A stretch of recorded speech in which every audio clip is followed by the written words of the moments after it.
विगत 3 दिन प्रोग्राम रे आमे 2600 कोटी टंकार एमओयू मध्य साइन करिछु। तो आमे आशा रखिबू जे ओडिशा प्रदेश गोटे सेमीकंडक्टर हब हबो। देखुन आज अखिल भारतीय विद्यार्थी परिषद पश्चिम प्रांत आमर एक्चुअली दुईटा प्रांत हो जाइए विगत 8 मास तले, गोटे पूर्व प्रांत आ गोटे पश्चिम प्रांत रे 15टा जिला कलाहांडी कोरापुट मालकानगिरी नवरंगपुर नहींकि याडर आमर 10टा जिला के नहींकि पश्चिम प्रांत आज अखिल भारतीय विद्यार्थी परिषद रो आमर एग्जीक्यूटिव बॉडी रो मीटिंग ताकर चली एथिरे विशेष कर 2-3टा विषय उपरे आमर मुख्य आगामी दिन रे छात्र संगठन एबीवीपी के सुदृढ़ करिया पई आमे कॉलेज कैंपस रे हो किंबा कॉलेज बाहरे हो गोटे आध्यात्मिक वैचारिक विचारधारा राष्ट्र एकता के नेगिरी छात्र शक्ति राष्ट्र शक्ति ये कॉन्सेप्ट को नेगिरी सबू कैंपस को आमर जीवार योजना ता सहित विशेष करी नुआ education policy new education policy 2020 रो इम्प्लीमेंटेशन प्रोसीजर रे स्टूडेंट मान को जागृत करवाटा आ विशेष करी आमर जो चिंताधारा जे आगामी दिन रे आमे 2036 सुधा ओडिशा को गोटे उत्कर्ष ओडिशा आ 2047 सुधा भारत वर्ष को आमे गोटे विकसित राष्ट्र करिवार जो चिंताधारा तो छात्र शक्तिर गोटे बड़ भूमिका रहिबो एवं विशेष करी आत्मनिर्भर भारत टेक्निकल एजुकेशन रे पिला केमती आत्मनिर्भर हेबे जनरल एजुकेशन रे पिला केमती आत्मनिर्भर हेबे ताकू गोटे नुआ दिशा और दिग देवा पई आमे ये एग्जीक्यूटिव बॉडी मीटिंग एबीवीपी तरफ ये कार्यक्रम आउ इथिरे आमे कैंपस रे सदा कैंपस बाहर छात्र शक्ति को केमती जोड़ी की रखिबू ता पई ये गोटे प्रयास आज मानस मंथन 2 दिन धरिक चलबो आज 6 और 7 तारीख पर्यंत। आपण देखंतु मु ता उपरे विशेष मंतव्य रखिबा को चाहू नै छात्र संगठन कथा काइना एटा गोटे बड़ विषय एजुकेशन डिपार्टमेंट रो अछि किंतु मोर एति मो आज एठी अतिथि हिसाब रे आस्थिली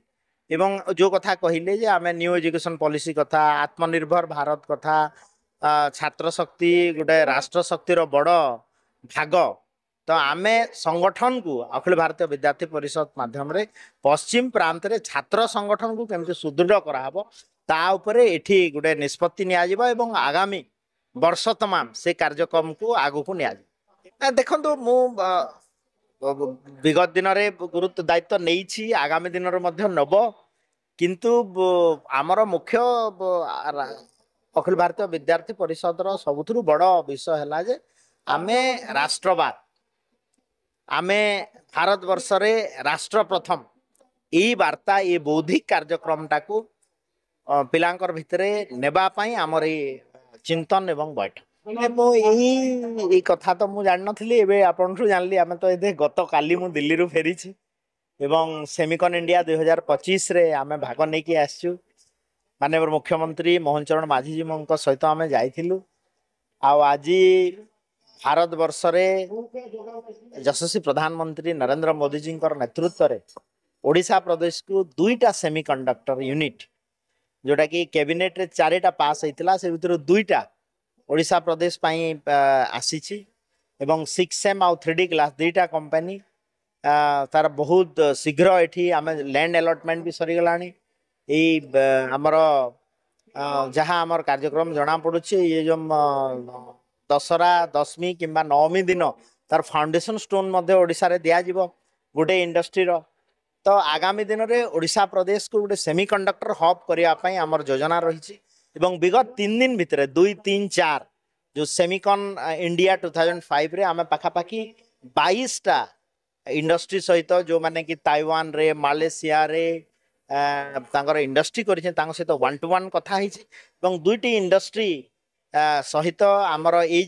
जो रोड मैप तैयारी होउछि एवं आ द्वारा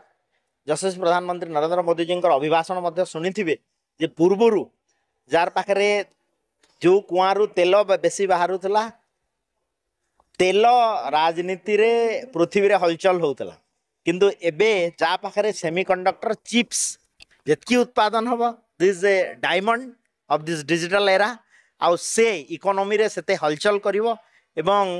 भारत वर्षर जो संकल्प जे आगामी दिन में आम पृथ्वीर 3rd वर्ल्ड इकोनॉमी हबु से दिगरे कार्य करुछि एवं ओडिशा तार भागीदारी हबु।